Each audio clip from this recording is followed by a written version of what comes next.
Hello, we are continuing on with Great Expectations, looking at Volume 3, Chapters 10 to 14 in today's lecture.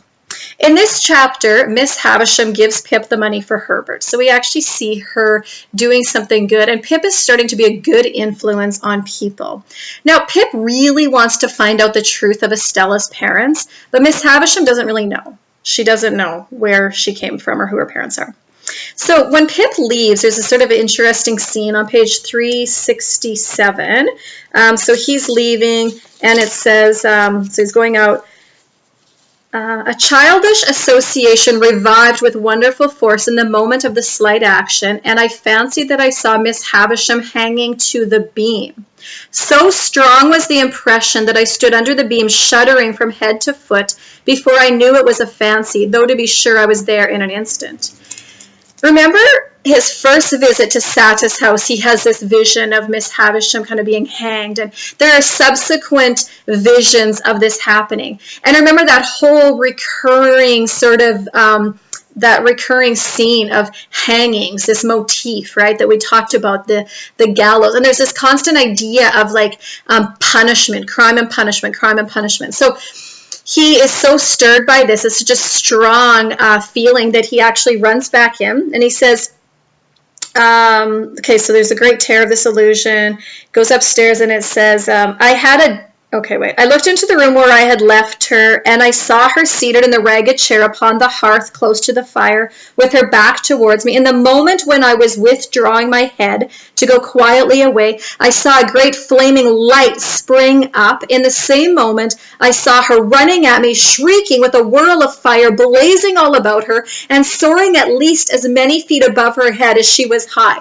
So, I mean, good thing that Pip has gone back in, right? And all of a sudden, like, this fire starts, and she's on fire, and her wedding dress is burned up, and Pip, like, sweeps all of the feast, all that wedding stuff off the table. He wraps, anyway, he saves her life. But she is badly burned. She's badly injured. She actually is going to be an invalid. And Pip is very badly burned. In particular, one of his arms is like almost rendered useless at this point. He is so incredibly burned. So he returns to London where Herbert takes care of him. So that's chapter 11. And what is really important in chapter 11 is that Herbert tells Pip what additional information he's received from Magwitch about Magwitch's past.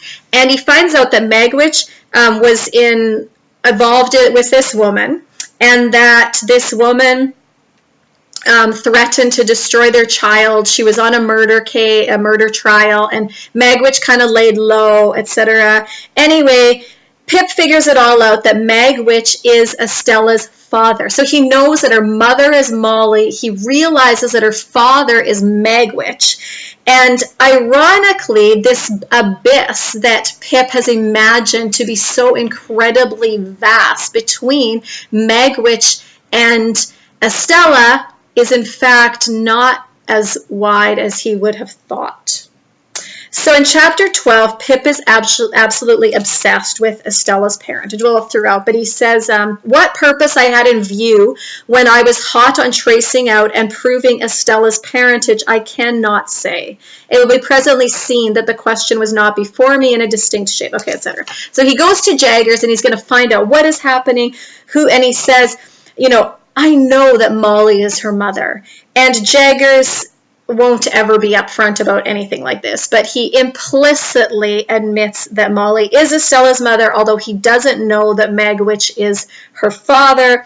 But Jaggers also suggests to Pip that it may not be to anyone's advantage to reveal the truth.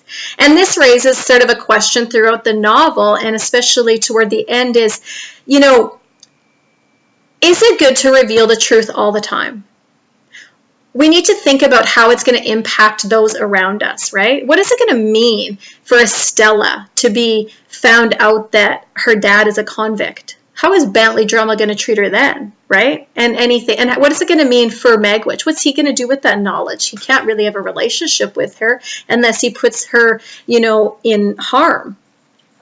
In chapter 13, Pip pays for the remainder of Herbert's business thing, and he learns that Herbert will likely be moving to the Middle East. And, while he is incredibly saddened about this, he, feels that he must go with his convict anyway. I'm going to stop there and finish up chapter 14 in the next lesson, just because this lesson's going a bit long, okay?